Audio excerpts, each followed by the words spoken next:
Well, I am so excited that we have Vincent and Abigail Hardy with us for our Learning to Listen and Listening to Learn series. So, welcome, you two. So glad you could join us. Thank you for having us. Thank you. Absolutely. Well, I've got a few questions I'd like to ask, and then there'll be some time at the end open just for you to share those things that God's been doing in your life, in your heart, and just some things that you feel like you'd like to impart. So we'll just jump right in. And as we are, possibly you can also relay a little bit more about Zion Dance Project and what you're doing. So that might be a part of even answering this first question of learning how to have this discipline of learning to listen and then also listening to learn. So I'd love to hear from both of you how you feel like God is cultivating that, and might it be in relationships or a relationship with Him or with one another, or this calling that He's placed on your heart. So let me hear. Yeah, I think the first important is to understand the importance of listening to God, the Father, because the Father, He has the best plans for us. He knows what He's designed us to walk in and to become. And first and foremost, with me and Abigail, listening that, okay, we're called to each other in covenant and to be one with each other, to be married, being able to hear the direction from the Lord versus the direction of ourselves, and know what you're listening to. May it be God, yourself, or the opinions of other people, or even the enemy. So knowing that there's an importance to hear and listen, but know who you want to listen to most. And so with that, in that journey and us coming together, God was really calling us to start the Zion Dance Project. And I think it has taught us to keep our ear low to the ground to hear what God has to say, because I think a lot of times, even in this season with people, like God's calling them to do new things. And so you have to listen for that type of direction. And so for me, understanding that it's really important to listen. And I think the second part of this phrase, the listening to learn, really connects to that, because with what we're doing specifically with Zion Dance Project, we know that it's something that is new. It doesn't have a formula. We're not following a book that gives us, insight on how to do it. And I think that can be applied to a lot of things in life. Every marriage is unique. Every relationship with God is unique. And so when you listen, but you're listening to learn, you're really listening to get that format from God, from the Holy Spirit, from Jesus, to hear what is my plan of action, or I'm gonna look to you to learn how I should respond, or how I should approach this person, or how I should even format my company or format my ministry that I'm building.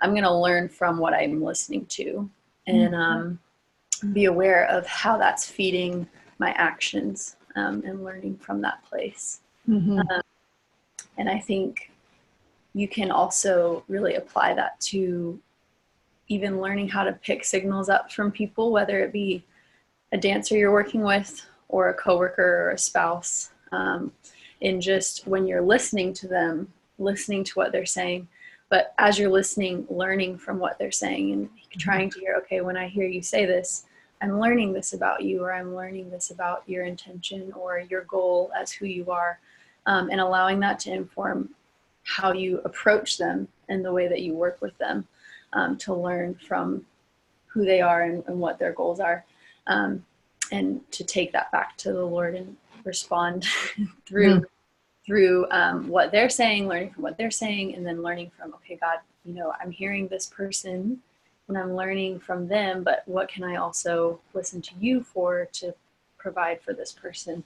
But I think it's, really beautiful to take a step back and know that we need to listen, but also in what we're hearing, what are we learning? And even when you, like, the things that I have learned, or I have learned from listening to God, this is like a double L thing, listening, learning. It's when you listen to what the Father is saying, listen to what He's calling you to do, from what you're hearing, you're learning who He is, like His character, His heart. And I think that's where I do a lot of learning about God, is from listening to his word, listening to his Holy Spirit, of like, wow, this is this is the character of God, because only that this loving character would say something like this, and I can trust that. And so, like, you learn trust, you learn the character, you learn faith, all these different things from listening. Mm-hmm. Yeah, that's beautiful. This year I've been actually listening to the scriptures. So I've listened to the full New Testament, and now I'm just in Jeremiah through the Old Testament. And there's something different about hearing as opposed to just reading. And although I feel like I'm a tactile and a visual learner, there's something about that other part of my senses being engaged, and just the saturation of the word permeating my ears, without my eyes wandering any other place. So I definitely agree. How we learn is really from listening, and especially when God's word is opened up to us. So I'm going to back up just a little bit with this same principle of learning to listen. So talk to us a little bit about Zion Dance Project, and how you felt like God was speaking to you all to cultivate this vision that he's given you, and for it to have grown from where it first was, started to be birthed in you, to where it is now. Yeah. I'll share about the unction and the prayer of how it came, and then Abigail can share about like kind of what it is. So 7 years ago, God called me out of the quote unquote the world of the professional dancing. I was dancing in New York City and LA, and he called me out of it to explore and to uncover my identity in him. And so from that, for those 5 years, I learned so much about the heart of the Father, and about the gift of dance, and how it can be used for intercession, the prophetic, deliverance, healing, different things like that.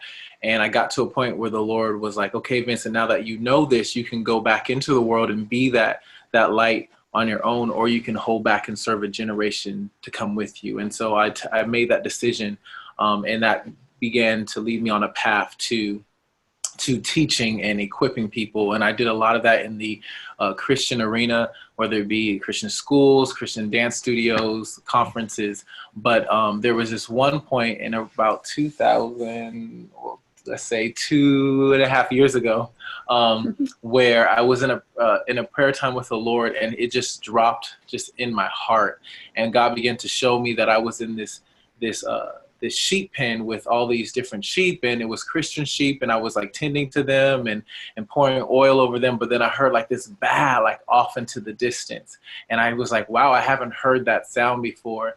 And then I looked out, and I saw these sheeps outside the pen that were like dirty and like lost, and they're like looking for someone. And the Lord began to just break my heart for saying, Vincent, there's artists out there, there's children, there's dancers out there who don't know me, who aren't in the Christian arena. And that's when I really knew like the different friends and colleagues that I had that I know are still in the world, but they don't even know of the Lord, or even know of the revelation that I had received through that journey. And I knew that God was like, I want to create a platform for them to come and seek me, come and find me. And so that's when the Lord gave me the Zion Dance Project to start off with, just get an awareness to the professional world of the purpose and their identity, what they were all created for. What Zion Dance Project is now. Yeah, and since then we've just grown from that place, and we've worked together to just cultivate a place where people who maybe have never actually put their faith and their dance together can experience God through their dance, and can bring that connection. Some dancers who don't even know the Lord at all, but know they need a change in their life, or are drawn to whatever it is that they're seeing through Zion Dance Project. And so a lot of what we do is listening, and listening for people that might be reaching out, listening to where they're at and what they're saying, listening to God's heart for them, and really trying to hear how to best support those dancers. What we function as now is we have a full-time, a year-round company where we do performances in the Dallas area and then around the US. And we also have a summer project where we open it up for professional dancers who are in anywhere in the world. We've had international dancers come, as well as people from the United States, to come together and to take 3 weeks and put on a concert, and basically teaching them principles of how their faith and dance can be combined, and really how they can take that back into their professional company, wherever they've come from, and be just completely who they are and confident in their identity and in who God created them to be, and then allow that love to pour out onto their fellow company members, and just that passion for dance to be refreshed for them. And we also have a big heart for social media and for really wanting to put positivity into that field, and really trying to find really effective ways to use dance to reach greater audiences, and to reach people that may have not otherwise found the Lord, because they're scrolling through their phone and they're a dancer and they catch something that inspires them and they click in and then they somehow find Jesus. And so it's a really big way to minister to people who are in their, teens all the way through their 30s, just to really reach them through. They might see a nice line or be drawn to, what they see, that what they would normally see through dance, but something catches them that's a little deeper. And I think there's so much potential in ministering through social media that has been untapped, in just the ways that people can really see the heart of Jesus through a picture or a video. That's wonderful. And that's the part of this now where we are in the world, right? That all of the access to media, social media, places that we'll never potentially ever be able to go, but we can look at some kind of video clip that's been recorded in some remote part of the world, and it can transform hearts and transform lives, and the places that you all are reaching that you probably don't even have a clue about, that is getting out there. So keep up that work, because it definitely is going to continue to go that way, where we are going to reach more and more people through the means of social media. So that's fabulous. As we're looking at another question about leadership qualities, I'd just love to hear from you all. What do you feel like are some of the most important leadership qualities to cultivate? And also, what are some practical tools and ways to cultivate those, to develop those further? Well, for me, I've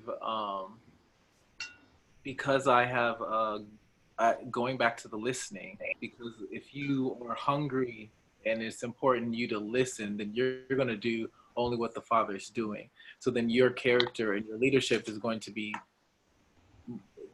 influenced by God's leadership, because you're following Him. And so I think that helps. And I would say in dance, it's kind of hard because you kind of want to lead, what from what you've seen before with other companies, or like that's how a director acts, or that's how the relationship between director and a dancer and performer is. And so it's been really interesting and sometimes conflicting of what I naturally, my flesh wants to do because of experience, but now because of my relationship and listening to the Father, I'm like, oh God, that actually, the way that artistic director worked in that company that I had experience with, that's not your character. So you don't want me to be that way. And so for me, I've been on this journey when the Lord's trying to teach me to lead from the back, more like a shepherd versus or even a king. Cause sometimes we think a king leads. Sometimes we see in movies that they lead for themselves versus leading for the people. Like that type of like, how can I create a space for that I'm able to look at the other dancers and other people who are working underneath me to see them, how can I get them to come on side with me, like see their leadership qualities to encourage them to be a leader as well. Because I would tire myself out if we were like, well, I'm a leader and I'm only going to do this. I'm trying to figure out ways that everyone can see the bigger picture. And it's more like an army of a line versus, and yes, maybe I might have the vision, but I don't want to be like, I am the leader and me, but I'm like, it's really Him. And one practical way for me as I see this, is going through the experience like a child. Like if you continue to have that posture of a child, you are able to enter in, like the word says about like entering the kingdom only a child, someone who comes into him like a child. And so the Lord really was speaking that to me about how like a child is someone who comes in and wants to be close with the Father. So like there's that closeness that I just want to be near to you. As a leader, if I'm a director of a company, I want to, how do I come into a room? That means when I come into a room, I want God to be close in that atmosphere in the room. And I want others to want him to be close as well. Another attribute of the child is they come with expectation and excitement, like, oh, what can happen? Like, I'm excited to see my dad come in after work or whatnot. So like we come in, I come in with expectations. So maybe other people will be like, wow, he's excited, so I should be excited too. And you get to feel that in the room, like he's excited to worship, let me be excited. And then another attribute is like a child, they're humble, like they're like a student, like you're like your dad, whatever, if you're telling me not to stick that fork in that socket, I'm gonna trust you. Like having that type of like, teach me, I want to learn, I'm here to grow. So that teachable spirit, like I don't go in there thinking like I have it all together as a leader. Like that's a no-go. Like I want my dancers to see that he's humble and he's not perfect, but he's trying to be close and excited about God and like just do what he can. And so that makes them also feel less disconnected from me, like, oh, he's this and I'm that. And having that attribute really helps. And then another one is obedience. Like if the Father tells you to do something, you're just going to go and do it. And so having that ability, like when we're in rehearsals, in leadership, they can see, oh, Vincent just stopped his rehearsal. We're worshiping because the Spirit of the Lord told him that the Spirit wants to do something, and that they can see like, wow, he's on God's agenda. Like, so as a leader, I want people to see I'm after what the Father is doing, and like this is his agenda. And it's also helpful for me because I don't get washed away by my own agenda of what I think we should do, because this show's coming up and yada yada yada, but we're gonna stop and have a 2.5 hour worship session before our show that's in 2 weeks. But God did something in that moment that they needed to be able to be unified in their spirits long before the unification in their steps, and so things like that. And then another attribute is, I think that might have been all of them, but just leading like a child, and that it's fun and it doesn't have to be like hard work and stressful, but then also leading in rest too, because you can rest like because if you're listening, God's going to lead you to something that he wants done, not what you want done. So if you're doing what he wants done, then he's going to do it, and you can rest in that. And everything just turns into, oh wait, I got to get this finished because he told me he's about to drop this. So let me do what I can do to make it ready to catch. And so like doing it out of a spirit of rest and not of stress. So I guess that's kind of some of the practicals that how I lead. Yeah. I like that, rest, not stress. That needs to be like a bumper sticker or something, right? Rest, not stress. Rest, not stress. Yeah. I think anytime practically that you can build an opportunity to increase openness and trust with people that you work with, to let them see that you don't perceive them as like some sort of tiered thing. When you're leading, people often automatically will look at you like, okay, you're leading me, but how can you, like he was saying, go to the back and say, okay, how can I actually push you up and build you up as a person? What are your strengths and skills that I want to pour into? And I think something that Vincent and I have talked a lot about is being leaders who create leaders, and trying to give everything that we have and teach it to people who are learning from us so that they can do an even better job than us one day. And not just thinking, oh, well, I have these understandings and skills that I want to hold in for myself, or this is something that we're doing, but to know that our giftings and our inspirations come from God. And so we want nothing more than to give it out and pour it into those people who are learning and running with us. And them take it and do what God wants to do with that, and allow that to inspire them more towards what they're called to do. And I think not being afraid of giving people opportunities that might be a risk for you. Like if we're doing something with Zion and we, kind of will put one of our dancers in the position to lead something or to choreograph, it could be seen as a risk, but we want to allow them to jump into who they are to be, and to know that we trust them and that we want to support them in that. And so trying to actually intentionally provide those opportunities for them to step up, to lead, to even in the smallest things, giving someone a job that to them might seem really important, and it helps us, but it uses their skill set, and allows them to be a bigger piece to the puzzle. I think with our group, even, we're starting a new season right now, and we have some new members. And so one of our big hearts looking at them is trying to listen and see what is their piece in this, because yes, they've come as a dancer, but there's so much more than that. They have giftings and skills, they have feelings, and just a lot to contribute. And so we're looking at, okay, God, you've brought them here for a reason. What is their piece to how Zion functions and what the culture looks like this year? And so intentionally listening and seeking out that in people. That's really beautiful. It reminds me of two different philosophies that I've heard when building an organization or corporation, a business model, so to speak. In the more American kind of Western, I guess, way, sometimes we look at this perspective of, I'm going to build a building, or I'm going to build a wall. And so I'm going to get these bricks and they're going to intricately just fit together because they're all the same. And I can build something, but I'm choosing to use a material that is just identical, one bit like the next, to build something.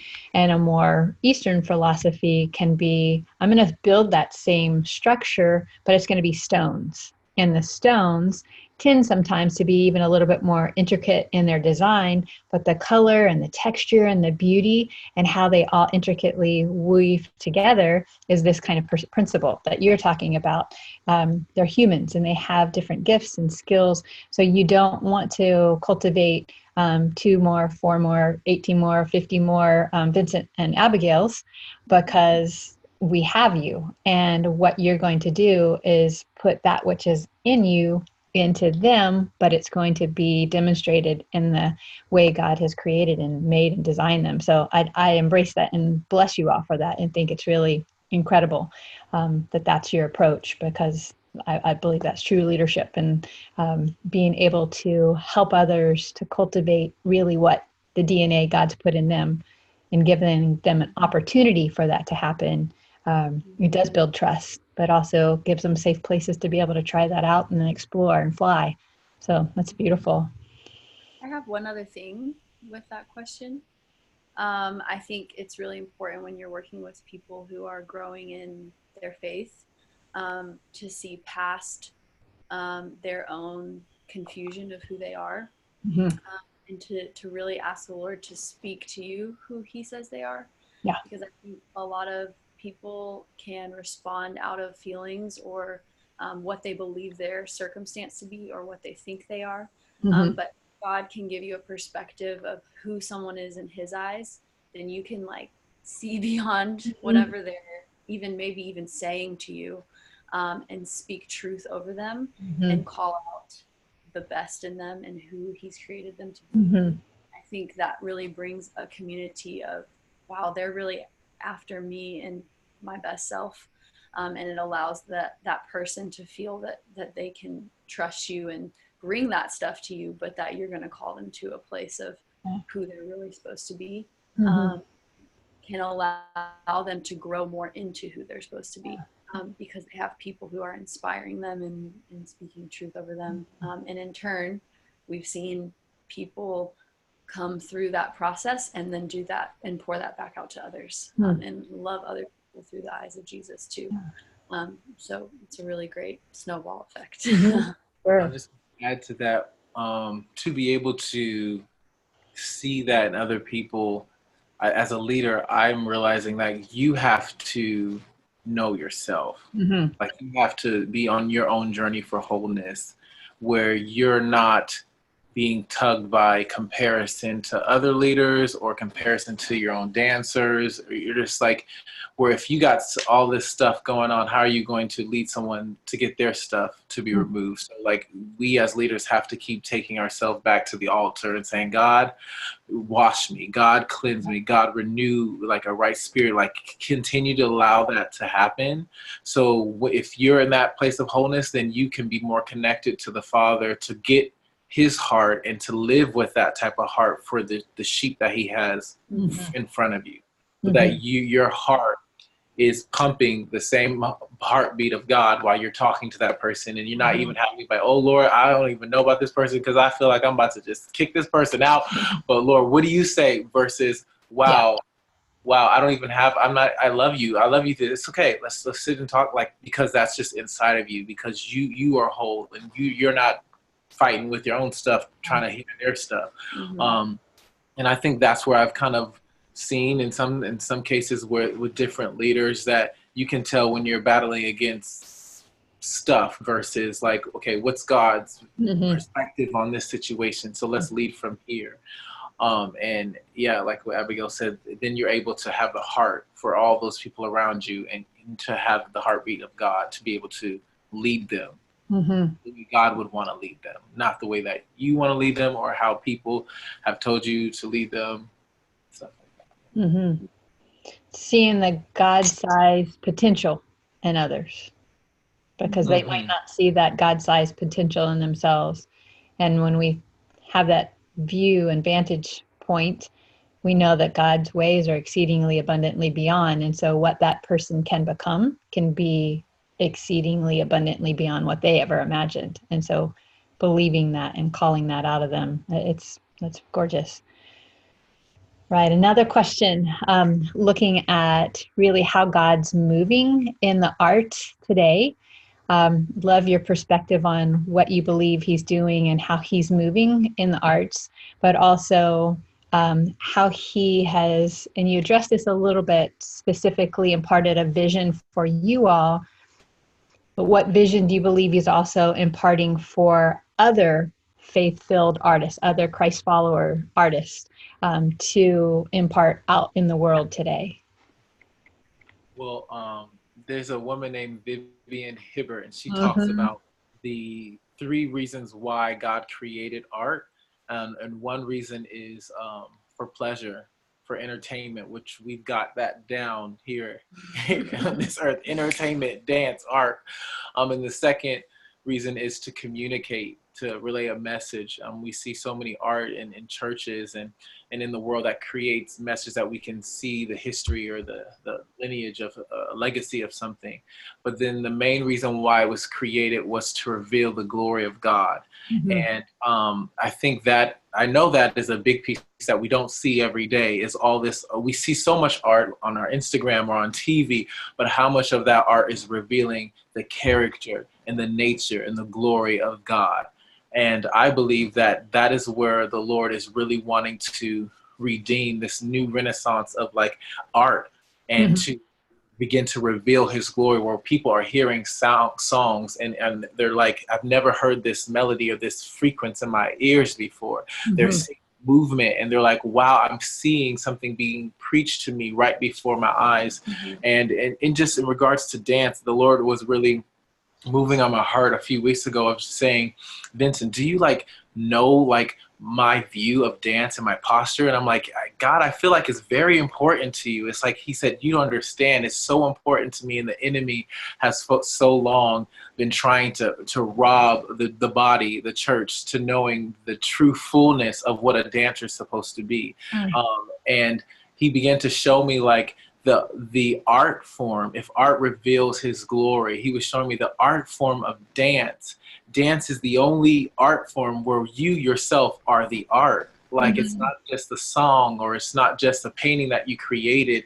And yeah, those things can reveal my glory, but what can reveal my glory the most is my sons and my daughters. Where we are literally the tabernacle of the Lord, and we are, creating in his image, and we are moving and revealing him. And so I believe that God is wanting to to put another level of like his commanded blessing to movers and artists and dancers to reveal the face of the king through when they're moving. But we have to know who we are, and we have to know that we have that type of authority to be able to allow God to reveal himself in that way. And I believe like he wants to do it in like, it wants to be fast and quick, and it doesn't have to be this long drawn out thing, just a testimony. So after, when the Lord was stirring in me, it was during our summer series this summer, just this June. So about like what, last 2 months ago, 2 months ago, something shifted, because that was the 7th year of like my walking with the Lord, like leaving the industry. And it was like the 7th year of completion. And I felt like the Lord was like, all the miracles, signs and wonders, and the things that you've seen happen before were all up to this moment preparation for this new revealing. And so I went to my first like secular marketplace dance class. I went to an intensive in New York, and I'm literally just teaching a class, and I'm starting to feel the presence of God just start to fall in the room. And these students are dancing. They're like ages maybe 16 to maybe 25. And they're moving in this room, about like 40 dancers. And the Spirit just starts to fall on them. And then they start crying while they're doing the dance. And like, they're coming up to me like, I don't know what's going on. And I'm like, just keep dancing, just keep dancing. Because I know what's going on. I'm like, oh my gosh, Lord, you know, like, what is happening? Because it felt like we were at the Zion Summer Series, like the same thing, the same manifestation of God and him touching the lives of the dancers was happening in this. I wasn't talking about Jesus. I was just moving in him and being in him, and knowing that my identity of where I go, that the king sits in that room with me, and I give him authority to take that place. So everything else that's other than him has to start to flee and leave, fear, doubt, insecurity. And you're just seeing these people like, I'm not afraid to dance. And like, they're having this moment. And then like, they're coming up to me crying, and like I'm giving a prophetic words, and like they're like looking at me, coming back around for a second hug, and I'm like, whoa, oh my gosh. And the Lord was like, Vincent, the veil is torn. There is no divide anymore of the Christian arena and the secular. Like, he's like, where you go, I go. I will manifest myself in the same power. Like, you have to get out of your religious mindset of like, oh well, I'm here, so he's only going to do it in sprinkles. Like, no, he can pour out his Spirit, you know, if he has someone who knows and who's actually calling for that to come. Father, come. And I am like, God, Father, come. Like, that's just how I am. And so I'm like blown away by that. And like, that was the start of just so many testimonies of after class kids. They were singing a song that I felt like the Lord was like, she gave her life to me. And I met her that next morning. I said, hey, I don't know where you are with God or if you believe in him, but he said you gave him your life while you were singing this part of the song. She cried. She was like, oh my God, I woke up this morning singing that part over and over. And I just got to say, I'm just here as a witness to say that you gave your life to Jesus. And she prayed and found out her mom was atheist. And so like, there was a like weird thing that was going on. And another guy from Japan who was just there visiting, who was dancing, didn't speak much English, but I knew the Lord was like after him. And I was talking to another dancer about like how I believe God's going to use the art of dance to just begin to bring people to salvation. Because right now people are having a hard time hearing someone talk about it, but they love dance. They like, oh, get ready. Let's open ourselves to receive. There's something about audience members that they do something. There's a spiritual principle that they're doing within inside themselves. They're submitting themselves and they're humbling themselves to the art that gives them the right position for God to like touch them or to speak to them or to prick them or to encounter him. And so I was telling him, like, I believe when we go over to the nations, like we're just going to dance in villages and people don't even know what we're going to say, but we can just like throw and hand them things and they're going to receive Jesus. And the Lord was like, go to the guy from Japan right now and go dance the dance of salvation to him. And I was like, I felt encouraged and had faith because I was just talking about it. So I walked over to the guy and literally I knew he was going to encounter because he would cry throughout rehearsals and through class, but I was like, we can't really talk about it because, you know, he doesn't speak English. And so I reached up to the sky, like I pull something down and I wrap it around my heart and I put it in a ball and then I hand it to him and he literally takes it out of my hand. He wraps it around his waist like some type of string or something. He circles and then he tosses it back to me and then I catch it and then I blow it up to the sky. And then he looks to me and he just starts weeping. And then I was like, and he's like, he's like trying to speak and he can't say it. And I said, it's okay. You just said it. And then he just weeps and puts his head in my chest and I'm holding him. And I'm just like, oh my gosh, Lord, what? And then long story short, by the end of the day, like through like app translations, like he was giving his life to Jesus, and he had never heard about Jesus in his life. He didn't know about God. And like, it was just so amazing just to see like a simple act of God using the art that reveals him, and people want him. So they're going to see him and they're going to start saying, I want it, either through their mouth or through their heart. And he's just going to, like, that's all he needs. Like, he's like, I'm looking for any little door that somebody's like, I want me, whether it's, I want that dance with that dancer's dancing, that's me. Here we go. Like, that's him flooding out. And so I just encourage like leaders and ourselves, like God is really doing, like, to take the boxes, take the limits off of what he can do. Like, it's not going to just be come to the altar, say these two sentences, and then it's going to happen, because people are saying it and they still don't even mean it in their heart, you know. But and he's just been encouraging me to, like, Vincent, you gotta dream bigger, believe more, because the more you believe, the more you can start to see me manifest. And so, like, that's where I am. I'm like, okay, Lord, whatever you're doing and you're releasing through the arts, it's bigger than we've seen before. And so we have to start believing for that, for you to be able to have room to do that through us. God really wants to work through the obedience of us. And I think it's one thing, I think, as leaders, we can feel like we're sacrificing ourselves all the time. Like, I'm just giving and giving to this, or I'm pouring all my time into it. And there's so much sacrifice, which I think the Lord does cherish. But if we sacrifice ourselves all the time trying to give to God, but we don't obey even the little things that he guides us on, we can often miss the mark of what the ministry is supposed to look like. And just to keep reminding ourselves of, like, the obedience is the most important, because the little things that God may say or unction us to do or speak to someone is often the key that was needed to have that breakthrough, or for that person to understand and to really just understand the importance of obeying the voice of God and listening and understanding his voice so that you can obey.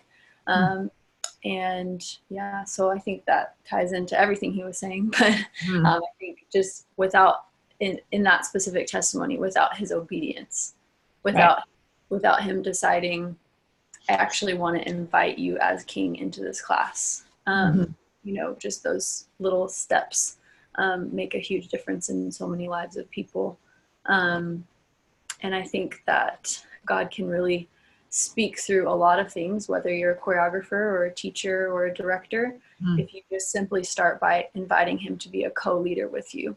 And just knowing that you don't lead, like, we lead together in a lot of ways, but even in our own leading separately, we are leading with the Lord. And the more that we invite him into those moments of leadership, the more authority he has in what we do. And not suddenly realizing that I'm not actually walking in the Lord's authority, I'm walking in my own authority, you know.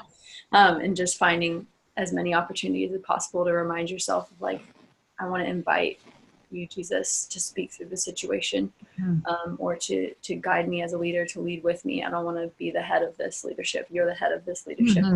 And that can bring a lot of hard moments, because obedience is not necessarily the easiest thing, but it definitely brings his kingdom to earth. Yeah, that keeping in step with the Spirit, right? So that scripture that reminds us to keep in step with the Spirit, that means the Spirit is stepping. The Spirit's moving. And so we're just keeping in tandem in that. And where is it that the Spirit goes? Sometimes it's into a sanctuary and a safe haven, a place that we call maybe a church building.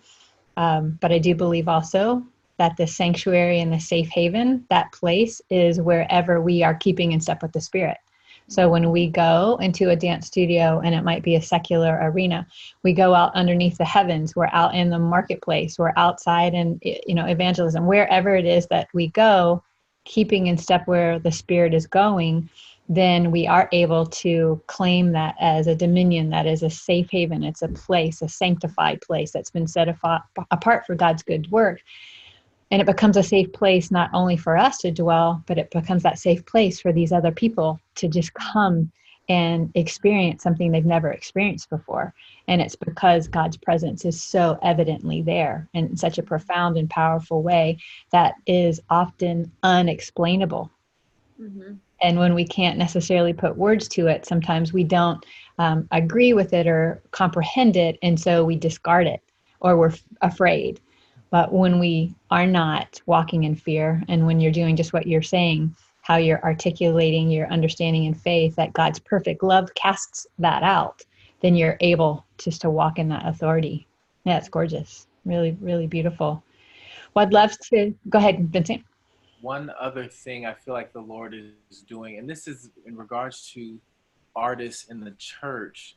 I just feel like the Lord is he's not wanting us to be the orphaned arm of the body of the church any longer. Like, I think with, like, you see arts and singing and musicians, like there's been a space for them to like come into their fullness, but it's been hard when you look across the board as dancers trying to find like the fullness of them. Like I don't think, every dancer that I come across knows that they could have that experience with someone in the studio, or they can go and just teach. And I think we've been conditioned or like boxed in some sorts, where the Lord is like, I want to break those boxes, and I want my dancers to know truly who they are. Like, they're not the step kids in the back. They're not baby in a corner in the box. You only dance at this time during these 3 minutes. Like, he wants to remove all of that. And he also wants the church, I believe the church, to start to see and understand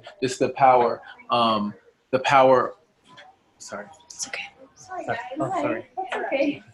And he wants to, sorry, can I pause for a minute? Yes. He wants to, he wants us to be able to fully develop and come to ourselves, but that's going to take the body of Christ attaching us and giving us the place so we can find out who we are. And luckily there has been churches that have seen the gift and said, okay, we make room. We don't know what that looks like, and we're not afraid to make it get messy or it to get out of control. But they, versus saying, well, put you guys in a box and just get out of control in this moment. So I believe like the Lord is wanting us to not feel like we have to keep coming away from the church to find out who we are, and to just come with other dancers and to try things out. Like, he's like, no, I want to bring you back into the fold of the bodies where you were always supposed to belong, where you won't have to be the orphan arm any longer.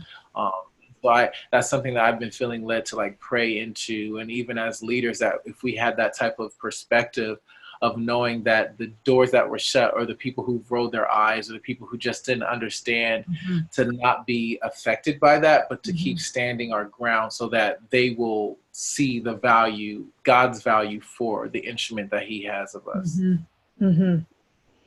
Yeah, when we look at that in the natural, in the context of we belong in a family unit, and no matter how I either behave or what my vocation choice is or my expression as a person, we would hope that the family would embrace and also cultivate and bless and encourage that uniqueness to come forth.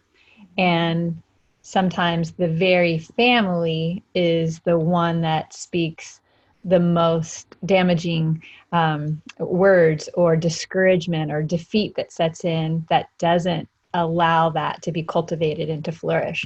And the same in the church, right? And I know that there have been countless artists who have stepped away from the church because they want to cultivate the gifts and skills and talents, what God has put within, and the church has not been that place to allow that to happen, just what you're saying. And so I'm sensing that too, and I can just speak in my own life that God really has done more of a revelation for me in these later years of my life to invest back into the church again, and to cultivate that heart for the artist to understand that there doesn't have to be that alienation, that the church needs artists, and the church needs the heart that's revealed of God through the artist for the world and also for the church. And so being able to have that perspective and not be resistant to the church or to think ill of the church or not to have that first love, right, of the church that we're called to. So thank you for seeing that and desiring that other artists would also find that place, that safe haven within the context of the church. And it's going to look uniquely, right, different in every setting because none of the church collective gatherings are always going to be exactly the same. Yeah, it's lovely. Well, in closing, I'd love to hear if there's anything else that we haven't addressed or touched on that you feel like for our dancers or dance leaders that words that you want to encourage them with or ways that you feel like you either want to inspire them and maybe again around this theme of listening or just anything in closing that you'd like to be able to impart. I think one super big mouthpiece is dance for the next generation. And I think it's a huge megaphone to the next generation. And so I think no matter where you're at in your ministry, if it's new for you, if you've been doing it a long time, just knowing that what you're doing is really important and it speaks a lot more than you may think. And that there's a whole nother generation coming up that is seeking for answers and seeking for something that inspires them or fulfills them. And so just knowing that what we can as leaders put out through our dance and through our ministries can really draw in the next generation that may not otherwise listen or may not want to hear a logical approach at first, but they're open to, oh, someone's dancing and moving and I want to see what that's about. And then can understand the depth of the heart of God and be captured by him. But I think a lot of times they'll first be just caught by the art. And that's something so beautiful about what we do as artists and just really being able to be like a beacon light coming out for them, calling for them through our art, seeking them out and consistently reaching out to that next generation with like through what is catching them at this time, using the language that speaks to them and gets into their head and their heart. Yeah, and I would encourage leaders to continuously get out of the way, to make your agenda God's agenda. Like you have to keep reminding yourself, because it's easy to get a vision and to start it, and then somewhere along the line it kind of it was yours. Like you have to keep laying it back down on the altar, keep reading, like, God, where are you at this season? Where are you at this week? Where are you at with this dance I'm creating? Like getting out of the way, that it's not about you, because the more you can get out the way, the more he can take the center stage, the more he can take the front. I mean, even with the name Zion Dance Project, growing up, I was like, I was going to have a company called Vinokoff Dance Theater. And I was like, that's just for me, And the Lord was like, it's not going to be your name. It's going to be mine, Zion. And I was like, okay, yes, it's you, And so like, as artists, like we can so easily thrive on taking the stage and then making it to be about us. Like that's like, even like how like we are born into sin, like as artists, we're born into that type of mindset of like, oh, I want somebody to congratulate me or give me applause. So like, we have to remember, just like our own flesh, we have to continue to submit that. We got to submit our attitudes towards the art form. Or like, even for me, like, I'm not perfect, but I still sense red flags of like, oh, you're comparing yourself to that choreographer, or oh, that video that just got posted. I'm like, and I have to acknowledge, I can't just like bypass it. I have to be like, Vincent, that shows you need to submit that flag, like get back into it. Why are you doing this? This isn't about you. Like, just get out the way, because then you'll see the miraculous. You'll see those things happen. And then my other encouragement is for those who may feel like I have a dance, or I have this vision that may not fit fully into the church. That doesn't mean like that's not the Lord. Like he may be calling you to do something outside, and it may not even have to like talk about Jesus, but you operating in your identity, you will be about the Jesus without even have to say it or even have to like put the scripture under the caption of the dance. Like you just need to be able to listen and be able to get out the way and just lead, like allow the Lord to lead you in the vision that he has for you, because he's hungry and he is like zealous to get his work done if there's people who are willing to run with him. And it's such a party. It's so much fun. Mm-hmm. It's like literally playing tag with the Lord all the time. Oh, you want to do this today? Oh, like it doesn't have to be like, I am going to do this for the Lord. Like it's a joy, and he enjoys doing it with you. And like if you start to feel yourself stressing, you got to go find out how to go back and rest and be like a child, and not, as an adult, well, these things have to get paid and all these things. Like come to him like a child and let him reveal to you those things. And he may not even reveal it. He just will keep playing with me. Come on, keep relaxing. Keep letting me love you. Keep letting me sing songs over you, and just get into that place. But yeah, it's not easy being a leader, but it is easy being a son and a daughter. He makes it. There's so much grace to do that, and so if you can do that from being a father, a son, and a daughter, you will lead others to him. Mm-hmm. That's beautiful. Rest, not stress. Rest, not stress. I will post when this is uploaded the link to you all to Zion Dance Project, but just you could just share maybe some ways how people, if they want to see any works of yours, if they want to get connected to the website or just anything like that, if you could share that here in closing. Yes, you can find us. Our main platform is Instagram, which is at Zion Dance Project. You can also find us on YouTube, where you can see videos of testimonies that are danced around the city, different works that we've presented on our YouTube channel, which is still Zion Dance Project. And we're also on Facebook at Zion Dance Project.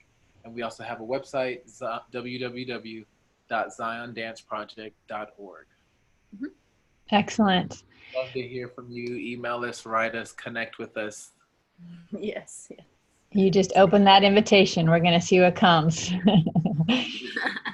Well, thank you both for this precious time today. I love you dearly, and I'm so just proud to be co-heirs and join in and labor in what God's calling us to do as artists, as Christ followers, keeping in step with his spirit, and excited to see what yet comes, because I know he's going to continue to impart more and more and more. So thank you for being a part of what we're doing with this Listening to Learn and Learning to Listen. I think it's a good word that we've heard today. And so thank you very much. Thank you for having us. Yes. Yeah.